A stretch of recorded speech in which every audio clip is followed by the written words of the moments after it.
I hate this band. And I don't say this as a blind hater. After Kiss, Mötley Crüe were the second band I ever got into as a kid. Listening to a song like Wild Side at such a young age made me realize, I guess bands other than Kiss can also make good music. And I was a big fan. I don't know how many times I listened to albums like Red, White, and Crew on trips with my family. But as I got older, the more critical of this band I became. Same goes for bands like Kiss, sure, but at least Kiss have more than 3 records I'll even consider listening to in their entirety. With the exception of records like Too Fast for Love, Shout at the Devil, and the '94 self-titled, I've grown to loathe everything about this band. I hate their poser sensibilities, I hate their made-up lore. Do you really expect me to believe you kept a diary while strung out on heroin, Nikki? And a Netflix movie that I'm reasonably sure would make Martin Scorsese want to kill himself. Their story is more profitable than their music has ever been. Give me one good reason why a band like Mötley Crüe can play arenas and stadiums and state fairs. Meanwhile, bands like Rat and Dokken, whom have records just as good, if not better than a lot of Mötley Crüe's outputs, are relegated to clubs and maybe a throwback 80s festival if they're lucky. But for years, I could at least be at peace to know that they ended it as well as a band like them reasonably could.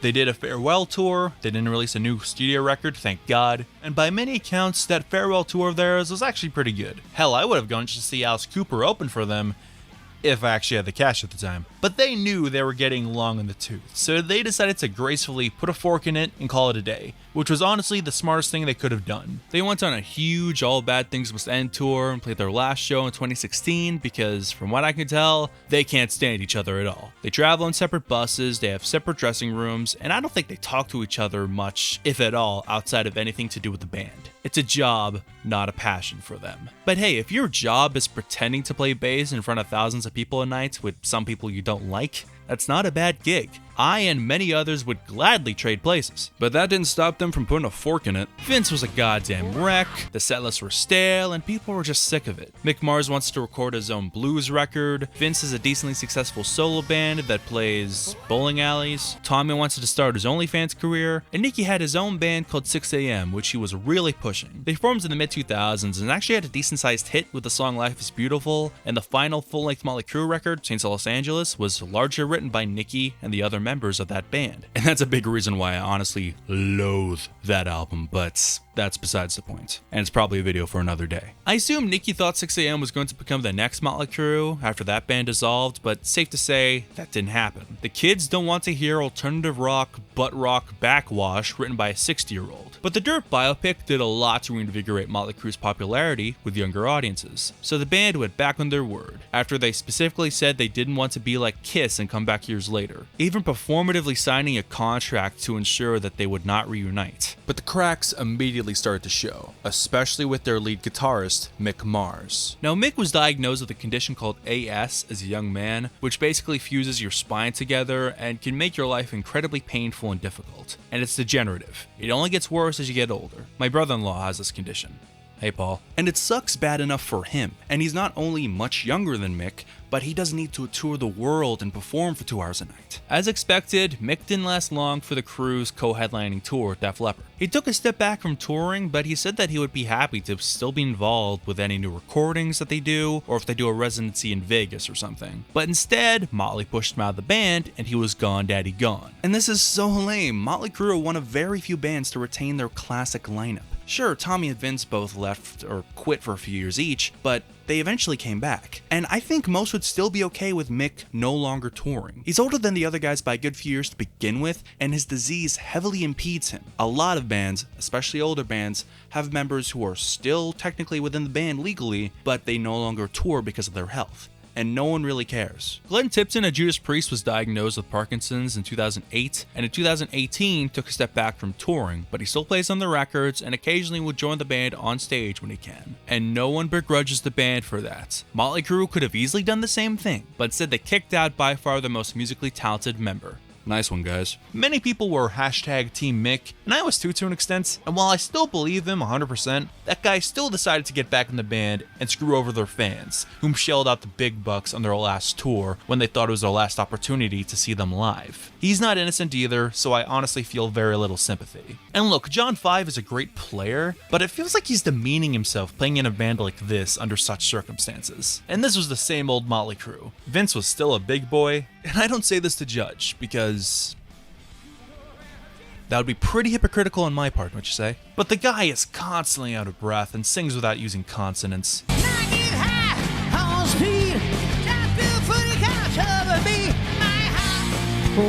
The band are constantly accused of lip syncing.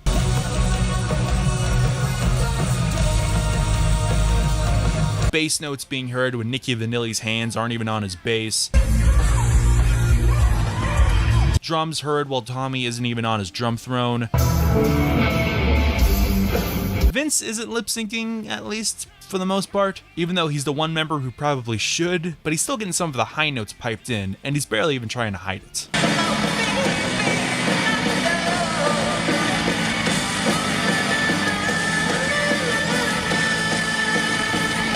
And I'm not against backing tracks as a concept. People have been using them for decades within the live space, even within rock music. You really think bands like Kiss or Queensryche were gonna hire 40-piece orchestras to play with them for one song tops at every show on a tour? Do you really expect Eddie Van Halen to play keyboards and guitar at the same time? Do you really think Skinny Puppy is doing all that live with just 3 people? It's all about practicality, and many bands today are already suffering with slim profit margins. Sure, some bands like the Stones and Aerosmith have additional musicians, but they're not only the Stones and Aerosmith, huge and ginormous bands, but they have a catalog that justifies having extra keys and guitars and vocals on most, if not all, tracks. So if you're a touring rock band and you have a song or two with a keyboard or something like that, I think it's perfectly okay to have that piped in. But if you're a band whom pride yourselves in your musicianship and consider yourselves punk, I don't think people realized how much of a punk band Mötley Crüe really was. You guys have no right to criticize pop music for supposedly being vapid and devoid of talent when you can't even be asked to play your own guitar strapped to you. My mother really wanted me to go with her to see them with Def Leppard, another band whom have like 3 records I care about, and their live show was about as good as one could reasonably hope for. Doesn't mean it was good, but it wasn't a train wreck. When they played the song The Dirt, written for that stupid movie, I took a piss because I had little interest in enduring that song live. Well, live. And even people at the urinals next to me were making fun of Vince's voice. Seeing Nikki dressed up as an unholy love child of John Taylor from Duran Duran and Marilyn Manson is just kind of sad. What are you thinking? Wearing the trash that you wear. Dress your own age, old man. These glorified strippers miming to the canned backing vocals just feels kind of weird and gross. Don't get me wrong, they are very attractive, and I'm no prude, but please, there are children present. You guys aren't the dangerous rock and rollers you were in your 20s. You're in your 60s and playing to families. These new songs.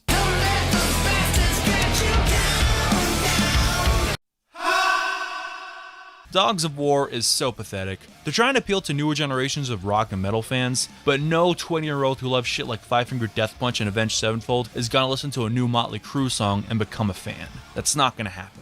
Just play to your audience whom already like stupid hard rock songs. Rat's last record, Infestation, was honestly pretty good because they just made a new Rat record. They didn't try and update their sound to fit in with the Used and the Fray, and it's all the better for it. Seriously, Infestation is a record definitely worth your time if you want a good, modern, kinda record from a quote-unquote hair metal band. Then again, besides that, I don't think there's any real choices, let's be real here. There's a reason Motley Crüe haven't released a full-length record since Saints of Los Angeles in 2008.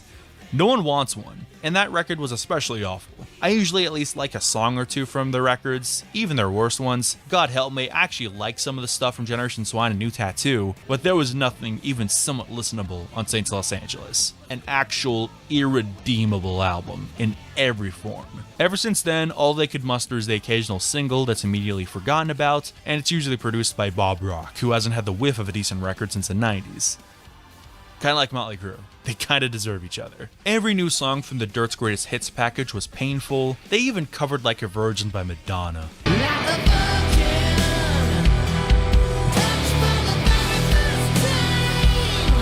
Who asked for this? Then they covered the Beastie Boys' Fight for Your Right to Party. You gotta fight for your right to party. I saw the face of God and it was weeping. This is, without hyperbole, one of the worst songs I've ever heard. They didn't just try and Motley Crüeify the song, they also tried to modernize it musically.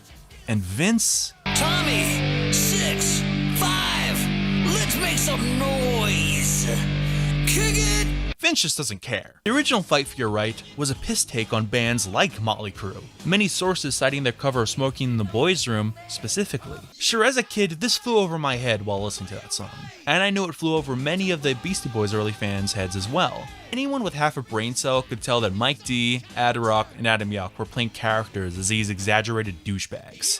I guess we know now who have less than half a brain cell. You can't try and reclaim something like this because, first off, you have to actually know you're reclaiming it, but you also need to change the context or something, but this is just a poorly executed cover. Sucks.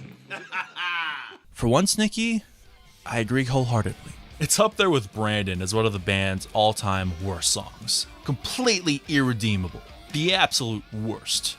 Oh, but it turns out we were only on the 7th layer of hell. On the same day as this cover was released, it was announced that this song, as well as Dogs of War, were going to be on a forthcoming EP entitled Cancelled. We should have never let the boomers find out what canceling means. This is just a grab bag of musical ideas from Shout the Devil,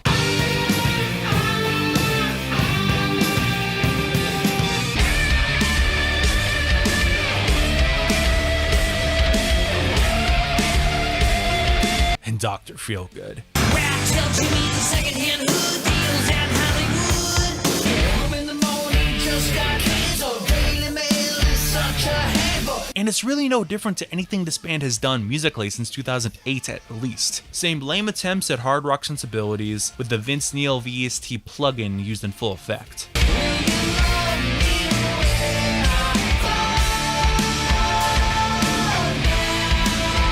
And let me just start off by saying that canceling is, for one, nothing new. The Dixie Chicks got blacklisted by the country music industry for saying they were ashamed to be from the same state as Bush. The Beatles had their records burned by Christian fundamentalists in the 60s when John Lennon said the band were bigger than Jesus. Ellen DeGeneres has a new Netflix special out. Joe Rogan is still the biggest podcast on earth. Johnny Depp has been cast in a new film by Terry Gilliam. Marilyn Manson is currently on tour with Five Finger Death Punch and has new music out. All of which were quote-unquote cancelled on social media. And sure, they may have lost some business opportunities, and some people may not like them anymore, but they still clearly have careers. I'm sick of this notion that cancel culture is this newfangled thing invented by the youngins, when it's been around for centuries. It just now has a catchy name. And the canceling itself is easier to circumvent nowadays more than ever thanks to things like social media. All you have to do is pander to the anti-woke crowd and do your best to generate outrage and clicks. Just look at people like Russell Brand, who totally rebranded after his career in show business totally died, and after he was accused by multiple women of abuse. Then again, he was first accused in 2006, and he still had hits afterwards. His career just naturally seemed to dry up, so you can hardly blame the #MeToo movement. Ignoring the fact that this song was about 3 years too late at least, it's repugnant, meandering, and doesn't say anything at all besides the fact that quote-unquote canceling as a concept exists.